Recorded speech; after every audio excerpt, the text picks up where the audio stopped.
If you've used a coding tool that searches your codebase, edits multiple files, and reruns tests until they pass, you've already experienced an AI agent. The same is true if you've used a research tool that investigates a topic through repeated searching and reading, or an assistant that controls a browser to complete an online task for you. Today, we're going to build a clear mental map of what an AI agent actually is, how it operates under the hood, and what it takes to make one reliable enough to put into production. Traditional AI interaction is simple. You ask a question, you get an answer. Agents break that pattern. They plan their own execution steps instead of waiting to be told what to do next. They call tools whenever a task requires information or action beyond pure conversation, and they adjust their strategy on the fly as new results come in. Put simply, an agent doesn't just respond, it operates. That shift is what makes agents a genuinely new way of interacting with computers. Here's the formula that captures the essence of a modern agent. Agent equals LLM plus context plus tools. The LLM is the reasoning engine. It understands intent, plans, and makes decisions. Context is the working set of information the agent has available at any given moment. Not just the text typed into a chat box, but everything relevant to the task at hand. And tools are the action interfaces, every way the agent has of actually doing something in the world. From calling an API to writing code to asking a person for input. Each of these three pieces is essential. None of them can be dropped. For those with a background in reinforcement learning, here's a useful way to think about the same three components. The reasoning engine plays the role of the policy, the logic that decides what action to take next, given the current situation. The working context plays the role of the observation space, everything the system can perceive, read, or recall. And the action interfaces play the role of the action space, the complete set of moves available. If reinforcement learning isn't familiar to you, don't worry. This mapping is just a bonus lens, not a requirement for understanding what follows. Let's look at how this formula plays out across very different real-world products.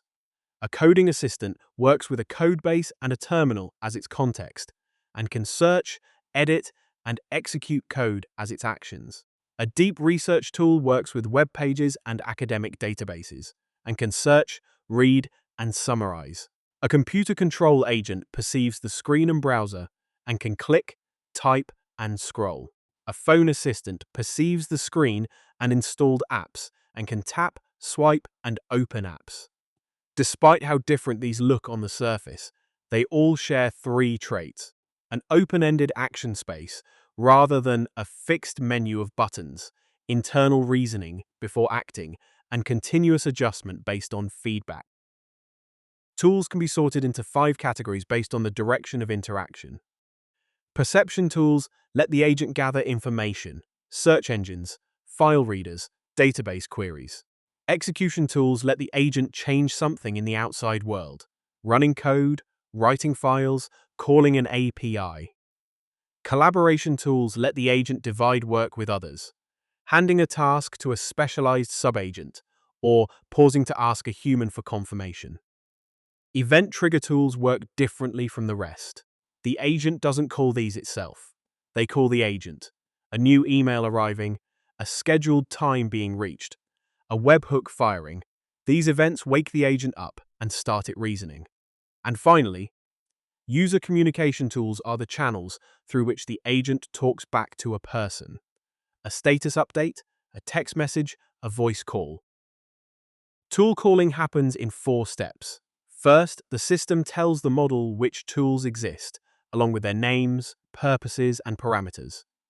Second, the model decides on its own whether to call a tool, which one to call, and what arguments to pass. Third, once the tool runs, its result gets added back into the conversation. Fourth, the model looks at that result and decides what to do next. Picture a simple weather lookup. The model sees a weather tool is available, decides to call it for a specific city, gets back a temperature and condition. and then turns that into a natural sentence for the user. This four-step loop, declare, decide, execute, respond, is the seed of everything more complex that follows. Here's a design principle worth internalizing. Favor general-purpose tools over narrow, single-task ones. Instead of building a dedicated calculator tool, give the agent a code interpreter and a secure sandbox to run it in. Now it can solve arithmetic, statistics, or simulations, all with one general capability.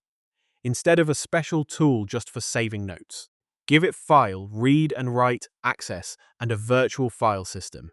General-purpose tools let the agent combine simple building blocks in creative ways to solve problems nobody explicitly anticipated. The reasoning engine has real work to do before any action happens. First, it has to infer what the user actually wants, which is often not literally what they typed. Then it breaks a vague or complex request into concrete, executable steps, and throughout execution, it keeps deciding what to do next. Two capabilities make this possible. Zero-shot generalization lets the model handle a task it's never explicitly seen before, by recombining knowledge it already has. Few-shot adaptation lets it pick up a brand new pattern from just 2 or 3 examples, shown in the prompt for instance. Learning to label sentiment after seeing a handful of labeled examples. The newest trend in this space is models that internalize tool-calling decisions directly through training, deciding on their own when to call a tool, which one, and with what arguments, with no manual orchestration required. It might seem like this makes the surrounding engineering less important. It's actually the opposite. The more decision-making authority a model has, the bigger the impact when it gets something wrong, which means finer-grained safeguards, verification, and correction become even more necessary, not less. The historical pattern in AI research is that handcrafted rules eventually give way to methods that scale with data and compute. The pragmatic view is to expect that shift to keep happening, but slower than intuition suggests. So, for the foreseeable future, the engineering around the model remains where a lot of the real value gets created. There are 3 distinct ways an agent can improve over time. Post-training bakes experience directly into the model's parameters through techniques like reinforcement learning. It's the most powerful option, but also the slowest and most expensive to update.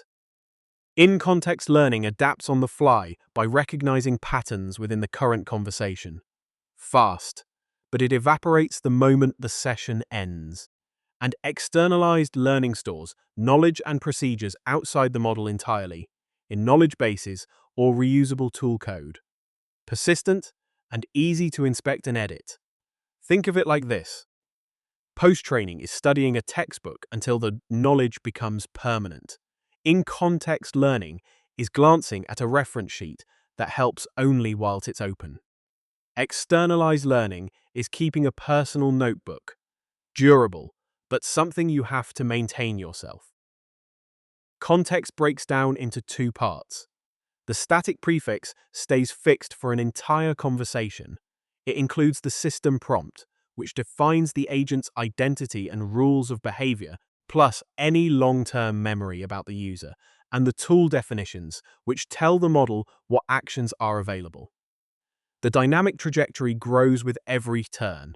It includes the user's messages, which may pull in freshly retrieved external information, the assistant's own previous responses, including its internal reasoning and any tool calls it made, and the results those tool calls returned.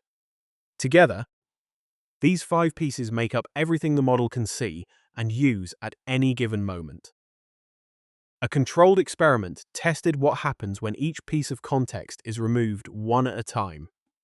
Take away the tool definitions, and the agent can't act at all. It has no idea what's available to call. Take away the tool results, and the agent loses all feedback. It ends up calling the same tool over and over in an endless loop. Take away the reasoning trail, and consecutive decisions start contradicting each other. Take away the message history, and the agent forgets what it already did and restarts the task from scratch. The lesson is straightforward. An agent can only make good decisions with the information it actually has in front of it. Exactly like a person trying to make a judgment call without the right documents on the table. The mechanism that ties everything together is a simple repeating cycle. Reason, act, observe. Then reason, act, observe again, until the task is complete. Picture a task like adding up revenue across 4 different currencies. In the first round, the model reasons about what's needed and calls 3 currency conversion tools at once. In the second round, it feeds those converted numbers into a code calculation tool. In the third round, having confirmed everything checks out, it delivers the final answer. 3 rounds, 4 tool calls, task complete. What makes this work so well is that every single call to the model includes the complete history of everything that happened so far. So the model always knows what stage it's at, what's already been tried, and what the results were. 2 real examples show this in action. One large mixture of experts model with a 1,000,000 token context window can sustain 200 to 300 consecutive tool calls while staying coherent throughout, far beyond where most models start to degrade. It's worth being precise about what's actually happening here. Training teaches the model when and how to use tools, but the tools themselves, the search engine, the code sandbox, still run as separate infrastructure outside the model. A second example, a leading frontier model, introduces something called freeform tool calling, letting it send raw code or queries directly to a tool instead of wrapping everything in strict formatted syntax. It also introduces intent clarification. Before diving into a research task, it first asks a couple of clarifying questions to understand exactly what's being asked, rather than guessing and running with it. Here's the honest truth about the basic mechanism we've just described. It works, but it's fragile. Models can hallucinate tools or parameters that don't exist. They can pick the wrong tool for the job. They can hit an error and have no idea how to recover. A working demo and a reliable product are 2 very different things, and closing that gap is exactly what the next set of ideas is about. Here's the production-grade version of the formula. Agent equals LLM plus context, tools, constrain, verify, and correct. Or more simply, model plus harness. Constrain sets boundaries on what the agent is and isn't allowed to do. Verify checks whether an action actually happened correctly. Correct is the recovery mechanism for when something goes wrong. Consider a refund request. Putting the refund policy into the system prompt is context. Calling the right API to process the refund is tools. Checking that the refund amount doesn't exceed the original order total is constrain. Confirming against the database that the refund actually went through is verify. And automatically retrying if the API call times out is correct. Same underlying model, dramatically more reliable outcome. In early, simple agent systems, almost all the engineering effort goes into giving the model information and capabilities, context and tools. In mature, production systems, the balance flips. The majority of the code goes into the other 3 functions. Tracking exactly what step the process is on, compressing context when there's too much of it, classifying which operations need explicit user approval, automatically halting after repeated failures so one broken operation doesn't cascade through the system, and catching errors to roll back, retry, or hand off to a person. In real production coding agents, the tools themselves, file access, command execution, search, are a small fraction of the code. The safety net wrapped around them is the real bulk of the engineering. Engineering practice in this space has moved through distinct waves. It started with prompt engineering, refining the instructions given to a model. Then came context engineering, the realization that managing the model's entire working set of information matters more than just wording a prompt well. Then harness engineering, widening the view to the whole system running around the model. Constraints, verification, feedback, recovery. And the newest wave is loop engineering, extending that view across multiple runs over time, asking who discovers the next piece of work and when a task actually counts as done. Each wave doesn't replace the last one, it contains it and adds another layer on top. And as raw model capability becomes less of a differentiator between competitors, the engineering built around the model is where the real advantage now lives. One team improved their coding agent's benchmark score from the low 50s to the mid 60s, jumping from outside the top 30 on a leaderboard into the top 5, without changing the underlying model at all. What changed was the harness, having the agent check its own results and detect when it was stuck in a repetitive loop. Three principles show up again and again in successful agent systems. Keep it simple. Start with the most minimal solution that could work and only add complexity when it's genuinely necessary. Every extra layer of abstraction becomes a new place for bugs to hide. Keep it transparent. Expose the agent's planning steps, execution logs, and decision trail.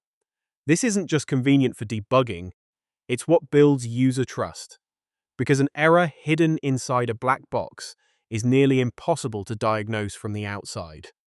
And design your tool interfaces from the agent's point of view, not a programmer's. Clear names, obvious parameters, and interfaces that make mistakes hard to make in the first place, the same way a connector that only fits one way prevents you from plugging it in wrong. Choosing a model is one of the highest leverage decisions you'll make. The major closed-source providers each bring different strengths. Some excel at complex reasoning and coding. Some offer extremely long context windows and strong multimodal understanding. Others offer broad, balanced capability with the largest user base. If you're working with tighter budgets or specific deployment regions, several open and regional models are worth serious consideration for cost and customizability. Don't just trust a leaderboard. Test candidates directly against your own real tasks. Most agent use cases genuinely need a model capable of multi-step reasoning. A model without that capability tends to struggle the moment a task requires more than one decision. And don't overlook two easy-to-miss factors. Output speed, because an agent runs many rounds back-to-back and slow generation compounds into real delay. And multimodal support, if your task involves images, audio, or video at all. There are two fundamentally different ways to structure how an agent executes a task. A workflow follows a fixed, predetermined path written in code, reliable and secure, because the sequence of steps can never be skipped or reordered, but inflexible the moment something unexpected happens. An autonomous agent instead decides its own path at runtime, adapting as new information comes in, far more flexible for open-ended problems, but more expensive to run and more prone to compounding errors. Picture booking a flight. A workflow enforces four fixed steps: verify identity, search flights, process payment, confirm booking, in that exact order, no exceptions. An autonomous agent instead figures out the sequence itself. It starts searching, discovers login is required, verifies identity, resumes the search, and if the cheapest option has a layover, it can even ask whether that's acceptable before proceeding. The general rule of thumb: start with the simplest approach that solves the problem and only escalate to a fully autonomous agent when the task genuinely requires that flexibility. There's now a wide range of frameworks for building agents, from lightweight developer libraries to visual drag-and-drop automation platforms, to frameworks specialized for coordinating teams of multiple agents. The details vary, but here's the important trend.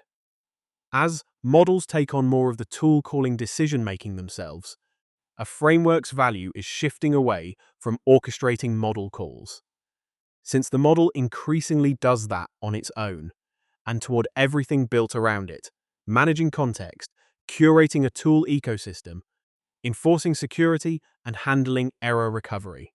When evaluating a framework, the real question isn't how sophisticated it is. It's whether it lets you focus on your actual business logic through the thinnest possible layer sitting between you and the model. Guardrails act as checkpoints at three different points in the request lifecycle. On the input side, classifiers catch off-topic requests, detect jailbreak attempts and prompt injection, flag harmful content, and apply rule-based filters against known attack patterns.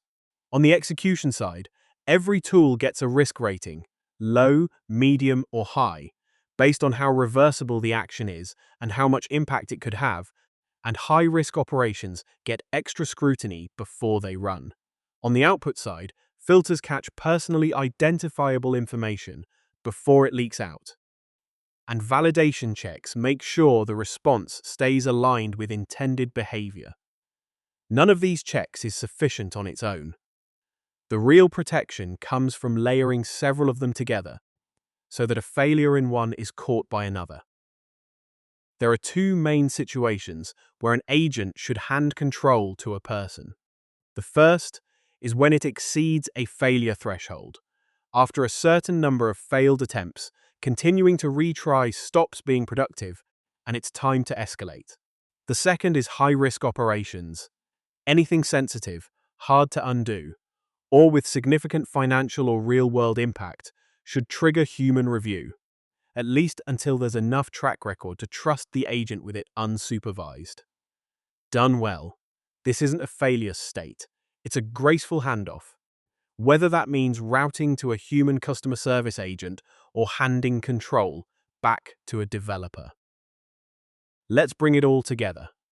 An agent is a reasoning engine, paired with a working context, paired with action interfaces, and none of the three is optional.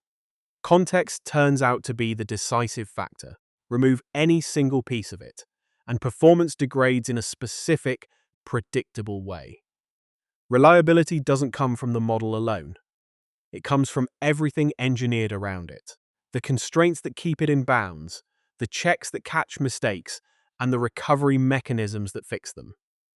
When building a new system, the smart progression is simple prompts first, then fixed workflows, and autonomous agents only when the task truly demands that flexibility. And security isn't something you bolt on at the end. It has to be part of the architecture from the very first line of code. Before we wrap up, here's something worth sitting with. Pick any AI product you use every day and break it down along the same three dimensions we've used throughout. What information does it have access to? What actions can it actually take? And what strategy does it follow to get from a request to a result? Is that architecture well designed for what it's trying to do? If you were building it from scratch, what would you change?